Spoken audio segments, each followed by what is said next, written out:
ನಾನು ಹುಟ್ಟಿ ಬೆಳೆದಿದ್ದೆಲ್ಲ ಕಂಪ್ಲೀಟ್ ಸಿಟಿಯಲ್ಲೇ. ಇವಾಗ ಹಳ್ಳಿಲಿ ಬಂದು ನಾನು ಕೋಳಿ ಸಾಕಾಣಿಕೆ ಮಾಡಿದಾಗಿಂದ ನನಗೆ ಇದರಿಂದ ಮೊಟ್ಟೆಯಲ್ಲಿ ಡೈಲಿ ಆದಾಯನೂ ಸಿಗ್ತಿದೆ ಮತ್ತು ಒಂಥರ ನೆಮ್ಮದಿನೂ ಇದೆ. ಫಿಲಮ್ ಇಂಡಸ್ಟ್ರಿಯಲ್ಲಿ ವರ್ಕ್ ಮಾಡ್ತಿದ್ದೆ. ಹಳ್ಳಿ ಜೀವನ ಚೆನ್ನಾಗಿ ಅಂತೇಳಿ ನಾನು ಮನ್ಸು ಮಾಡಿ ಫಾರ್ಮ್ ಮಾಡಿದ್ದೀನಿ. ಈಗ ನಾರ್ಮಲ್ ನಾಟಿ ಕೋಳಿ ಅಂದರೆ 70ರಿಂದ 80 ಮೊಟ್ಟೆ ಬರೋದು ವರ್ಷಕ್ಕೆ. ಇದೊಂದು 200ರಿಂದ 220 ಮೊಟ್ಟೆ ಬರುತ್ತೆ. ನಮಸ್ತೆ, ನನ್ನ ಹೆಸರು ಚಂದ್ರಶೇಖರ್ ಅಂತ. ನಮ್ಮದು ನಾಗ್ತಿಹಳ್ಳಿ ಗ್ರಾಮ ಬರುತ್ತೆ, ನಾಗಮಂಗಲ ತಾಲೂಕು, ಮಂಡ್ಯ ಜಿಲ್ಲೆ. ಅಪ್ಪಾಜಿ ರಿಟೈರ್ಡ್ ಆದಾಗಿಂದ ಹಳ್ಳಿ ಶಿಫ್ಟ್ ಆದ್ವಿ. ನಾನು ಏನು ಮಾಡೋಣ ಅಂತ ಯೋಚನೆ ಮಾಡಿದಾಗ ನನ್ನ ಮೈಂಡಲ್ಲಿ ಕೋಳಿ ಬೆಟರ್ ಅಂತ ಅನಿಸ್ತು. ಡೈಲಿ ಆದಾಯ ಇರುತ್ತೆ ಕೋಳಿಯಲ್ಲಾದರೆ. ಇದು ಬಂದು ಕಾವೇರಿ ಬ್ರೀಡ್ ಅಂತ.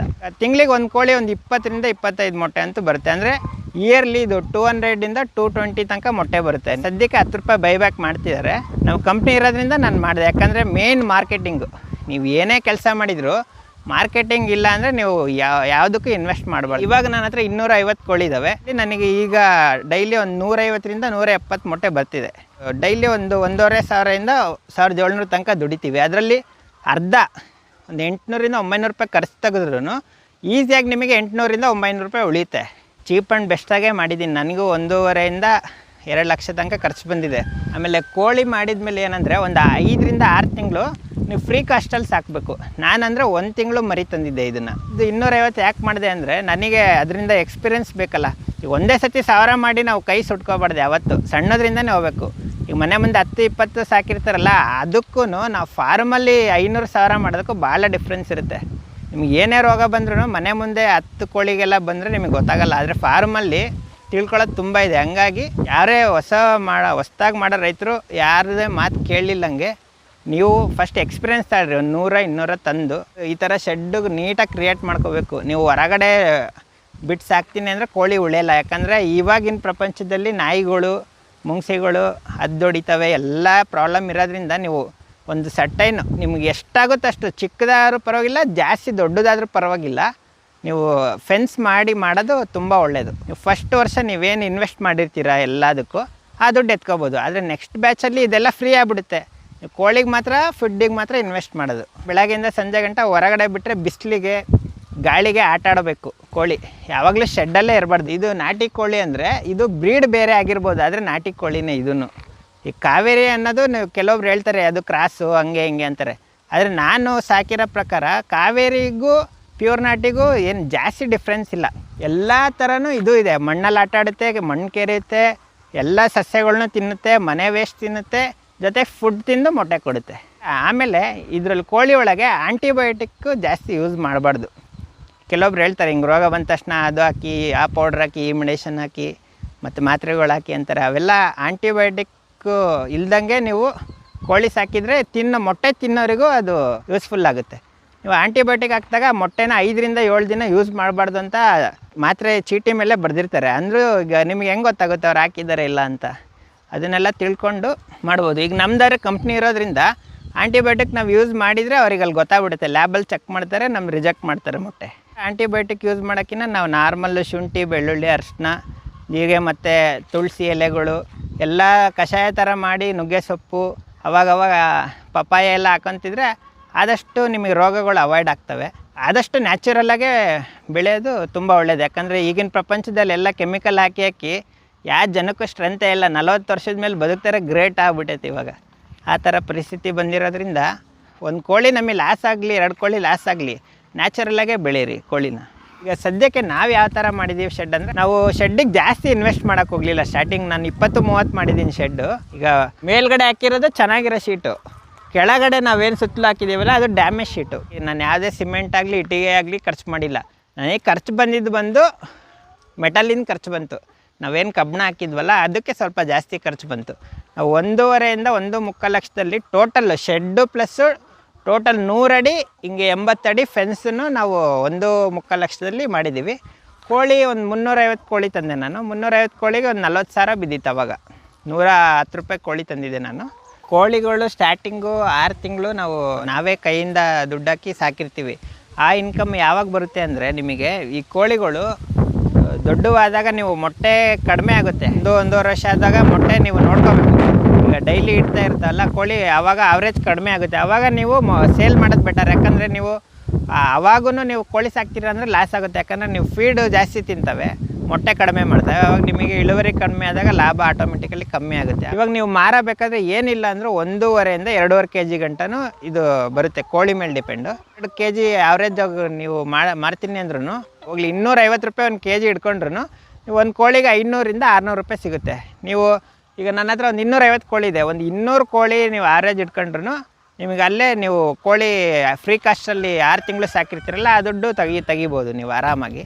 ಮತ್ತು ಶೆಡ್ಡಿಗೆ ಇನ್ವೆಸ್ಟ್ ಮಾಡಿದ್ದು ನೀವು 1 ವರ್ಷ ನೀವು ಒಂದು ಬ್ಯಾಚ್ 1 ವರ್ಷನಕ್ಕಿಂತ 1.5 ವರ್ಷ ಬ್ಯಾಚ್ ಮಾಡ್ತೀರಲ್ಲ ಆ ಬ್ಯಾಚಲ್ಲಿ ನೀವು ಶೆಡ್ಡಿಗೆ ಇನ್ವೆಸ್ಟ್ ಮಾಡಿದ್ದು ಫೀಡಿಗೆ ಇನ್ವೆಸ್ಟ್ ಮಾಡಿದ್ದು ನೀವು ದುಡ್ಡು ತೆಗಿಬೋದು. ಆದರೆ ಸಾಲ ಮಾಡಿ ಮಾತ್ರ ಮಾಡಬೇಡ್ರಿ. ಯಾಕಂದರೆ ಸಾಲ ಮಾಡಿದರೆ ನೀವು ಬಡ್ಡಿ ಕಟ್ಟೋದ್ರೊಳಗೆ ಅಲ್ಲೇ ಅರ್ಧ ಇನ್ವೆಸ್ಟ್ ನಿಮ್ಮದು ಲಾಸ್ ಆಗಿಬಿಟ್ಟಿರುತ್ತೆ.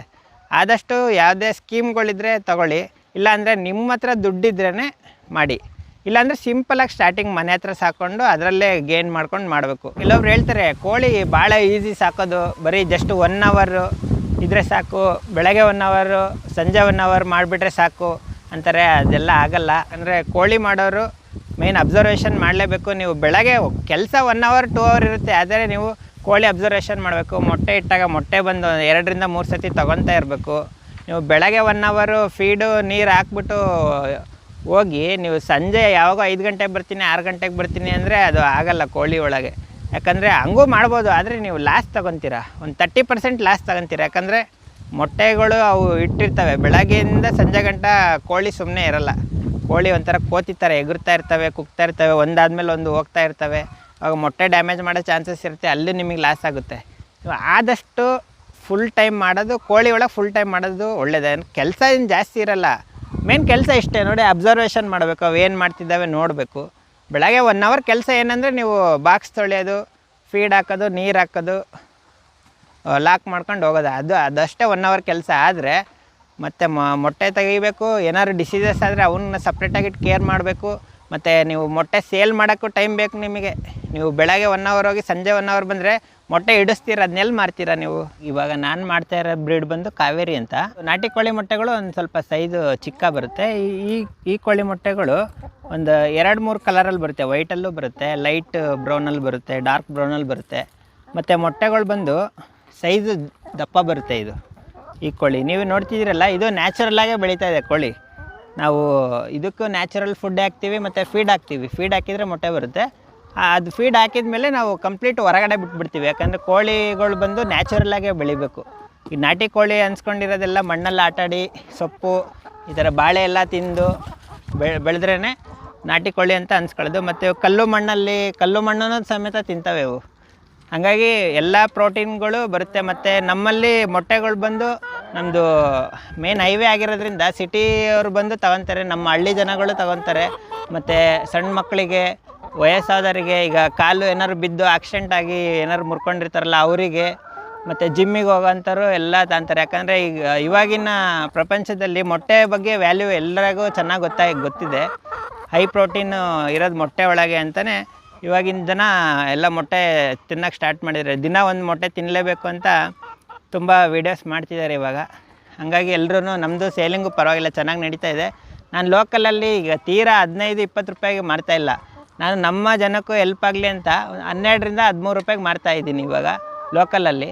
ತುಂಬ ಜನ ಬಂದು ತಗೊತಿದ್ದಾರೆ. ಇದು ಮಾರ್ಕೆಟಿಂಗ್ ಮಾಡಬೇಕು ಅಂತ ಹೇಳ್ತಾ ಇಲ್ಲ. ಈಗ ನಾವು ಇಷ್ಟು ಕಷ್ಟಪಟ್ಟು ಈಗ ಸಿಟಿಯಿಂದ ಹಳ್ಳಿಗೆ ಬಂದು ಮಾಡಿರೋದ್ರಿಂದ ನಮ್ಮ ಜನಗಳು, ನಮ್ಮ ಲೋಕಲ್ ವಿಲೇಜ್ ಜನಗಳು ನಮಗೂ ತುಂಬ ಸಪೋರ್ಟ್ ಮಾಡಿ ಅವರೇ ಹುಡ್ಕೊಂಬಂದು ನಮ್ಮ ಮನೆಯಲ್ಲಿ ಡೈಲಿ ಒಂದು ಮೊಟ್ಟೆನೂ ಉಳಿಯಲ್ಲ. ಮತ್ತು ನಮಗೆ ಮಾರ್ಕೆಟಿಂಗ್ ಏನು ಪ್ರಾಬ್ಲಮ್ ಇಲ್ಲ. ಯಾಕಂದರೆ ನನಗೆ ಕಂಪ್ನಿನೂ ಇದೆ. ಅಲ್ಲೂ ಒಂದು 70% ನಾನು ಕಂಪ್ನಿಗೆ ಕೊಡ್ತಾಯಿದ್ದೀನಿ, ಇನ್ನು 30% ಜನಕ್ಕೂ ಕೊಡ್ತಾಯಿದ್ದೀನಿ. ಹಂಗಾಗಿ ಚೆನ್ನಾಗಿ ನಡೀತಾ ಇದೆ ನಮ್ಮ ಫಾರ್ಮ್ ಇವಾಗ. ಮತ್ತು ಈಗ ನಮ್ಮ ಹತ್ರ ಜನಗಳು ಮೊಟ್ಟೆ ತಗೊಂಡು ಹೋಗಿರೋರು ಫೀಡ್ಬ್ಯಾಕ್ ಏನಿದೆ ಅಂದರೆ, ಅವರು ಟೇಸ್ಟಿಯಾಗಿದೆ ಸರ್, ಇದು ನಾಟಿ ಕೋಳಿ ಥರನೇ ಬರುತ್ತೆ ಮೊಟ್ಟೆ ಅಂತೇಳಿ ಅವರು ಆಮ್ಲೆಟ್ ಮಾಡಿದಾಗ ಇದು ಟೇಸ್ಟ್ ಚೆನ್ನಾಗಿರುತ್ತೆ ಮೊಟ್ಟೆ. ಕೋಳಿಗಳು ಎಷ್ಟು ಆಕ್ಟಿವ್ ಆಗಿ ಆಟ ಆಡ್ತಾ ಇದ್ದಾವೆ ಬಿಸಿಲಲ್ಲಿ, ಆದಷ್ಟು ಬಿಸಿಲಿಗೆ ಬಿಟ್ಟಾಗ ಅದ್ರ ಮೈ ಅದೇ ಕ್ಲೀನ್ ಮಾಡ್ಕೊಳ್ಳುತ್ತೆ, ಮಣ್ಣಲ್ಲಿ ಒದ್ದಾಡುತ್ತೆ. ಎಲ್ಲ ಥರ ಆ್ಯಕ್ಟಿವಿಟೀಸ್ ಮಾಡೋದ್ರಿಂದ ಕೋಳಿಗಳ ಆರೋಗ್ಯ ಚೆನ್ನಾಗಿರುತ್ತೆ. ಕೋಳಿ ಆರೋಗ್ಯ ಚೆನ್ನಾಗಿದ್ರೆ ಮೊಟ್ಟೆ ಚೆನ್ನಾಗಿಡುತ್ತೆ, ಬಿಸ್ನೆಸ್ಸು ಚೆನ್ನಾಗಾಗುತ್ತೆ. ನಮ್ಮ ಕೋಳಿಗಳಿಗೆ ನೀರು ಕುಡಿಯೋಕ್ಕೋಸ್ಕರ ನಾನು ಒಂದು ಹೊಸ ಮೆಥಡ್ ಇದು ಟ್ರೈ ಮಾಡಿದೆ. ನಮ್ಮ ಮನೇಲಿ ಒಂದು ವೇಸ್ಟ್ ಬಕೆಟ್ ಇತ್ತು ಪೇಂಟಿಂದು, ಈ ಥರದ್ದು ಫ್ಲಿಪ್ಕಾರ್ಟಲ್ಲಿ ಆರ್ಡ್ರ್ ಮಾಡಿದೆ. ಈ ಥರದ್ದು ನೀರು ಕುಡ್ದಂಗೆ ನೀರು ಬರ್ತಾ ಇರುತ್ತೆ. ಇದು ಬೇರೆ ಇದ್ರೊಳಗೆ ನೀರಿಟ್ಟಾಗ ಏನು ಮಾಡುತ್ತೆ, ಕೋಳಿ ಎಗುರಿ ಅದ್ರಲ್ಲಿ ತುಂಬ ಗಲೀಜು ಮಾಡೋ ಚಾನ್ಸಸ್ ಜಾಸ್ತಿ ಇರೋದ್ರಿಂದ ಇದು ನನಗೆ ಚೀಪ್ ಆ್ಯಂಡ್ ಬೆಸ್ಟಲ್ಲಿ ಚೆನ್ನಾಗಿ ಅನಿಸ್ತು. ಮತ್ತು ನಾವು ಕ್ಲೀನ್ ಮಾಡೋದು ತುಂಬ ಈಸಿ. ಈ ಥರ ಸುಮ್ಮನೆ ಈ ಗಲೀಜು ಕುಂತಿದ್ರೆ ಇದು ಮಾಡಿ ನೀರು ಚೆಲ್ಬಿಟ್ರೆ ಹೊಸ ನೀರು ಬರುತ್ತೆ. ಈ ಥರ ಫಿಲ್ ಆಗುತ್ತೆ ನೀರು. ಏನಿಲ್ಲ, ಸಿಂಪಲ್ಲಾಗಿ ಒಂದು ಅಳತೆ ನೋಡಿಕೊಂಡೆ ಇಲ್ಲಿ ಒಂದು ತೂತು ಮಾಡಿದೆ ಒಳಗಡೆ. ಈ ಥರ ಕೊಟ್ಟಿರ್ತಾರೆ ಲಾಕರ್ ಒಳಗಡೆ, ಲಾಕರ್ ಕೊಟ್ಟಿರ್ತಾರೆ. ಈಗ ಸಿಗಿಸಿ ಲಾಕ್ ಮಾಡಿಬಿಟ್ರೆ ಮುಗೀತು, ಅಷ್ಟೇ ಕೆಲಸ. ಜಾಸ್ತಿ ಏನು ರಿಸ್ಕ್ ಇರಲ್ಲ ಇದು ಕೆಲಸ. ಇನ್ವೆಸ್ಟ್ಮೆಂಟು ಜಾಸ್ತಿ ಇರಲ್ಲ, ವೇಸ್ಟಲ್ಲೇ ನೀವು ಮಾಡ್ಕೊಂಬಿಡ್ಬೋದು ಆರಾಮಾಗಿ. ಕೋಳಿಗಳು ಗಲೀಜು ಮಾಡ್ಕೊಳ್ಳಲ್ಲ ಜಾಸ್ತಿ, ಆರಾಮಾಗಿ ನೀರು ಕುಡಿಯುತ್ತೆ. ಕೋಳಿಗಳು ನೀರು ಕುಡಿಯೋಕ್ಕೆ ಅಂತ ಕಾಸ್ಟ್ಲಿ ಐಟಮ್ಸ್, ಫೈಬರ್ ಐಟಮ್ಸ್ ಎಲ್ಲ ಬಂದಿದೆ. ಅದಕ್ಕೆಲ್ಲ ಹೋಲಿಸ್ಕೊಂಡ್ರೆ ಇದು ಭಾಳ ಚೀಪ್ ಆ್ಯಂಡ್ ಬೆಸ್ಟ್ ಸಿಗುತ್ತೆ. ಒಂದು 50ರಿಂದ 100 ಸಿಗುತ್ತೆ ಈ ಥರದ್ದು. ಒಂದು 2000ದಲ್ಲಿ ನಿಮಗೆ ಎಷ್ಟು ಬೇಕಷ್ಟು. ಒಂದು ಬಕೆಟಾಗಿ ಒಂದು 10ರಿಂದ ನೀವು 15-12 ತನಕ ಹಾಕ್ಬೋದು. ಒಂದು 2-3 ಬಕೆಟ್ ಮಾಡ್ಕೊಂಬಿಟ್ರೆ ನಿಮಗೆ ಒನ್ ಡೇ ಫುಲ್ ಬರುತ್ತೆ. ನೀವು ಒಂದು ಸತಿ ತೊಳೆದು ನೀರು ಹಾಕ್ಬಿಟ್ರೆ ಸಂಜೆ ಗಂಟ ಅವು ಕುಡಿತಾ ಇರ್ತವೆ. ನೀರು ಕುಡಿಯೋಕ್ಕೆ ಕೋಳಿಗಳಿಗೆ ಈ ಥರ ಮೆಥಡ್ ಮಾಡಿದ್ದೆ. ಸ್ಟಾರ್ಟಿಂಗ್ ಪೈಪಲ್ಲೇ ಸಿಂಪಲ್ಲಾಗಿ ಕಟ್ ಮಾಡಿ ಆ ಕಡೆ ಹೋಲ್ ಮಾಡಿದ್ದೆ. ಅದು ಏನು ಪ್ರಾಬ್ಲಮ್ ಅಂದರೆ ಕೋಳಿಗಳು ಮಣ್ಣಲ್ಲೆಲ್ಲ ಆಟ ಆಡೋದ್ರಿಂದ ಜಾಸ್ತಿ ಅವು ನೀರು ಕುಡಿಯೋಕ್ಕೆ ಬಂದಾಗ ಇವಾಗ ಅದರಲ್ಲಿ ಬಾಯಲ್ಲಿರೋ ಮಣ್ಣೆಲ್ಲ ಬಿದ್ದು ಈ ಥರ ತುಂಬ ನೀರು ಗಲೀಜಾಗೋದು. ಹಂಗಾಗಿ ನಾನೇನು ಮಾಡಿದೆ, ಬಕೆಟ್ ತಂದು ಬಕೆಟ್ರೊಳಗೆ ಆ ಥರ ಫೈಬರಿನವು ಫ್ಲಿಪ್ಕಾರ್ಟಲ್ಲಿ ಆರ್ಡ್ರ್ ಮಾಡಿ ಆ ಥರ ಮಾಡಿದೆ. ಇದಕ್ಕೆ ಕಂಪೇರ್ ಮಾಡಿದರೆ ಅದು ತುಂಬ ಚೀಪ್ ಆ್ಯಂಡ್ ಬೆಸ್ಟ್ ಅನಿಸ್ತು. ಸರ್, ಇದು ಬಂದು ನಮ್ಮ ಕಾವೇರಿ ಬ್ರೀಡ್ ಹುಂಜ. ಇದು ಈಗ ಇದಕ್ಕೆ 8 ತಿಂಗಳು. ಇವಾಗ ಏನಿಲ್ಲ ಅಂದರೆ ನಿಮಗೆ ಒಂದು 2.5ರಿಂದ 3 kg ತನಕ ಬರುತ್ತೆ ಇದು. ಆದರೆ ಬರೀ ಹುಂಜ ಸಾಕೋರಿಗೆ ಏನು ಹೇಳ್ತೀನಿ ಅಂದರೆ, ಕಾವೇರಿ ಬ್ರೀಡಲ್ಲಿ ಹುಂಜ ಸಾಕ್ಬೋದು, ಆದರೆ ಸ್ವಲ್ಪ ಮಾರ್ಕೆಟಿಂಗ್ ನೋಡ್ಕೊಂಡು ಸಾಕಬೇಕು. ಯಾಕಂದರೆ ಪ್ಯೂರ್ ನಾಟಿಯಷ್ಟು ಇದು ಟೇಸ್ಟ್ ಬರೋಲ್ಲ. ನೀವು ಬಾಯ್ಲರಿಗೆ ಕಂಪೇರ್ ಮಾಡಿದರೆ ಇದು ನ್ಯಾಚುರಲ್ ಬೆಳೆಯೋದ್ರಿಂದ ಹೆಲ್ತಿ ಫುಡ್ಡು ಚೆನ್ನಾಗಿರುತ್ತೆ. ಆದರೆ ಟೇಸ್ಟ್ ವೈಸ್ ಬಂದು ನಿಮಗೆ ಸ್ವಲ್ಪ ಕಡಿಮೆ ಇರುತ್ತೆ, ಟೇಸ್ಟ್ ಅಷ್ಟೇನಿರಲ್ಲ. ಆದರೆ ಹುಂಜ ನೀವು ಮಾಡ್ಬೋದು ಆರಾಮಾಗಿ. ನಿಮಗೆ 350 kg ಆರಾಮಾಗಿ ಹೋಗುತ್ತೆ. ಒಂದು ಹುಂಜ ಇದು 2.5ರಿಂದ 3 kg ಬರೋದಾದ್ರೆ ನಿಮಗೆ ಆರಾಮಾಗಿ 800ರಿಂದ 900 ರೂಪಾಯಿ ಮಾಡ್ಬೋದು. ನಮ್ಮ ಶೆಡ್ಡು ಅಂದರೆ ಓಪನ್ ಇರುತ್ತೆ ಈ ಥರ ಯಾವಾಗಲೂ. ಬೆಳಗ್ಗೆ ನಾವು ಹೊರಗಡೆ ಬಿಟ್ವಿ ಅಂದರೆ ಸಂಜೆ ತನಕ ನಾವು ಹೊರಗಡೆ ಆಟಾಡ್ತಾ ಇರ್ತವೆ ಕೋಳಿಗಳು. ನಾವು ಒಳಗೆ ಇಷ್ಟ ಆದಾಗ ಅವು ಬಿಸಿಲು ಜಾಸ್ತಿ ಆದಾಗ ಒಳಗಡೆ ಬರ್ತವೆ, ನೀರು ಕುಡಿತವೆ, ಆಟಾಡ್ತವೆ. ಹೊರಗಡೆ ಅವು ಇಷ್ಟ ಆದಾಗ ಹೊರಗಡೆ ಹೋಗ್ತವೆ. ಕಂಪ್ಲೀಟ್ ಸಂಜೆ ತನಕನೂ ಹಿಂಗೆ ಓಪನ್ ಬಿಟ್ಬಿಟ್ಟಿರ್ತೀವಿ. ಆಮೇಲೆ ಸಂಜೆ ಕ್ಲೋಸ್ ಮಾಡೋ ಟೈಮಲ್ಲಿ ಒಳಗಡೆ ಬಂದು ಫೀಡ್ ಹಾಕಿದ ತಕ್ಷಣ ಎಲ್ಲ ಒಳಗಡೆ ಬಂದುಬಿಡ್ತವೆ. ನಾನು ಒಂದು 350 ಕೋಳಿ ತಂದಿದ್ದೆ. 350ರೊಳಗೆ ಇವಾಗ ನನ್ನ ಹತ್ರ ಒಂದು 240 ಕೋಳಿ ಇದ್ದಾವೆ. ಅಂದರೆ ಅದರಲ್ಲಿ ಹುಂಜ ಬರ್ತವೆ. ನಾವು ಹುಂಜ ನಮಗೆ ಇದು ಮೊಟ್ಟೆ ಇಡೋ ಕೋಳಿ ಆಗಿರೋದ್ರಿಂದ ಹುಂಜ ನಮಗೆ ಯೂಸ್ ಆಗೋಲ್ಲ. ಹಂಗಾಗಿ ನಾವು ಲೋಕಲ್ ಸೇಲ್ ಮಾಡಿದ್ವಿ. ಇನ್ನು ಒಂದು 50-60 ಮಾರ್ಟಿಲಿಟಿ ಬಂದೇ ಬರುತ್ತೆ. ಈಗ ಈ ಕೋಳಿಗೆ ಏಜ್ ಬಂದು ಈಗ 8 ತಿಂಗಳಿಂದ ಸಾಕ್ತಾಯಿದ್ದೀವಿ ನಾವು. ಒಂದು 50ರಿಂದ 60 ಮಾರ್ಟಿಲಿಟಿ ಬಂತು ನಮಗೆ. ಯಾಕಂದರೆ ವೆದರ್ ಚೇಂಜಸ್ ಆಗುತ್ತೆ ಮತ್ತು ನಾವು ಫಸ್ಟ್ ಎಕ್ಸ್ಪೀರಿಯೆನ್ಸ್ ಆಗಿರೋದ್ರಿಂದ ಕೆಲವೊಂದು ಸೂಕ್ಷ್ಮಗಳು ಗೊತ್ತಾಗಲ್ಲ. ಹಂಗಾಗಿ ನಾವು ಪ್ರತಿಯೊಂದು ತಿಳ್ಕೊಂಡು ಮಾಡೋಣ ಅಂತ ಕಡಿಮೆನೇ ತಾಮನ್ ಮಾಡ್ತಾಯಿದ್ದೀವಿ. ಫಸ್ಟ್ ನಾವು ಎಕ್ಸ್ಪೀರಿಯೆನ್ಸ್ ತಗೊಂಡು ದೊಡ್ಡದಾಗಿ ಫಾರ್ಮ್ ಮಾಡೋಣ, 500,000 ಮಾಡೋಣ ಅಂತ. 5.5ರಿಂದ 6 ತಿಂಗಳಿಂದ ಮೊಟ್ಟೆ ಸ್ಟಾರ್ಟ್ ಆಗುತ್ತೆ. ಈಗ ಫೀಡ್ ನಾವು ಒಂದು ಕೋಳಿಗೆ ಡೈಲಿ ಒಂದು 100 ಗ್ರಾಮಿಂದ 120 ಗ್ರಾಮ್ ತನಕ ಹಾಕ್ತೀವಿ. ಅಂದರೆ 250 ಅಂದರೆ ನಾವು ಒಂದು 25 kg ಮಿನಿಮಮ್ ಫೀಡ್ ಮೇಂಟೈನ್ ಮಾಡಬೇಕು. 25 kg ನಾವು ಫೀಡ್ ಹಾಕಿದರೆ ನಮಗೊಂದು 150ರಿಂದ 170 ಮೊಟ್ಟೆ ಡೈಲಿ ಬರ್ತಾಯಿದ್ದಾವೆ. ಡೈಲಿ ಮೊಟ್ಟೆ ಇಡೋದ್ರಿಂದ ಡೈಲಿ ಅಂದರೆ ತಿಂಗಳಿಗೆ ಒಂದು 20 ಮೊಟ್ಟೆನಾರು ಇಟ್ಟೇ ಇಡ್ತವೆ ಒಂದು ಕೋಳಿ. ಹಂಗಾಗಿ ಅದಕ್ಕೆ ನೀವು ಪ್ರೋಟೀನ್, ವಿಟಮಿನ್, ಕ್ಯಾಲ್ಶಿಯಮ್ಮು, ಶಕ್ತಿ ಬೇಕಲ್ಲ ಮೊಟ್ಟೆ ಇಡೋಕ್ಕೆ. ಮೊಟ್ಟೆ ಇಡೋಕ್ಕೆ ಶಕ್ತಿನೇ ಕೊಟ್ಟಿಲ್ಲ ಅಂದರೆ ನಾವು ಬರೀ ಕಾಳು ಹಾಕ್ತೀವಿ, ರಾಗಿ ಹಾಕ್ತೀವಿ, ಎಲೆ ಕಿತ್ಕೊಂಬಂದು ಹಾಕ್ತೀವಿ ಅಂದರೆ ಅದರಲ್ಲಿ ಮೊಟ್ಟೆ ಇಡೋಕ್ಕೆ ಬೇಕಾಗಿರೋ ಪ್ರೋಟೀನ್ ಇರೋಲ್ಲ. ಹಾಗಾಗಿ ಇವಕ್ಕೆ ಫೀಡು ಕಂಪಲ್ಸರಿ 100 ಗ್ರಾಮು 120 ಗ್ರಾಮ್ ಹಾಕಲೇಬೇಕು. ಅದು ಬಿಟ್ಟು ನೀವೇ ನೋಡ್ತಿದ್ದೀರಾ, ಬಾಳೆ ತಿಂತವೆ, ಮನೆ ವೇಸ್ಟ್ ತಿಂತವೆ. ನೀವು ಮುದ್ದೆ ಅನ್ನ ಜಾಸ್ತಿ ಹಾಕ್ಬಿಟ್ರಿ. ನಾರ್ಮಲ್ ಮನೆ ವೇಸ್ಟ್ ಅಂದರೆ ಒಂದು ಸ್ವಲ್ಪ ಉಳಿಯುತ್ತಲ್ಲ, ಅದು ಹಾಕ್ಬೋದು. ನೀವು ಯಾವುದೇ ಗಿಡ ಹಾಕಿದರೂ ತಿಂತವೆ. ನಾನು ಅಷ್ಟೇ ಸ್ಟಾರ್ಟಿಂಗು ಇಲ್ಲಿ ಪೂರ್ತಿ ರಾಗಿ ಹಾಕಿದ್ದೆ. ಪೂರ್ತಿ ಇಲ್ಲಿ ನೋಡಿ ಇವಾಗ ಏನೂ ಕಾಣಿಸ್ತಾ ಇಲ್ಲ. ಪೂರ್ತಿ ರಾಗಿ ಹಾಕಿದ್ದೆ, ಒಂದು ಉಳಿಸಲ್ಲ. ಅವು ಎಲ್ಲ ಗಿಡನೂ ಕಿತ್ಕೊಂಡು ತಿಂತವೆ. ಇಲ್ಲೇ ನೋಡಿ ತೆಂಗಿನ ಮರ ತಿಂದಿದ್ದಾವೆ, ಆ ಗಿಡನೂ ಎಗುರು ತಿಂತವೆ. ಆದರೆ ಇವಕ್ಕೆ ಅದರಿಂದ ಮೇಂಟೈನ್ ಮಾಡೋಕ್ಕಾಗಲ್ಲ. ಹೊಟ್ಟೆ ತುಂಬಿಸ್ಬೋದು. ಕೋಳಿ ಬದುಕಿರ್ತವೆ. ಮೊಟ್ಟೆ ಬೇಕಂದರೆ ನೀವು ಫೀಡ್ ಹಾಕಲೇಬೇಕು ಈ ಕೋಳಿಗೆ. ಇಲ್ಲಿ ಬಂದವರಿಗೆ ಈ ಥರ ನಾರ್ಮಲ್ಲು ನಮಗೆ ಲೋಕಲಲ್ಲಿ ಸಿಗೋ ಬಾಕ್ಸಲ್ಲಿನೇ ಒಟ್ಟಾಕಿ ಏನೂ ಡ್ಯಾಮೇಜ್ ಆಗಲಿಲ್ಲ ಮೊಟ್ಟೆನ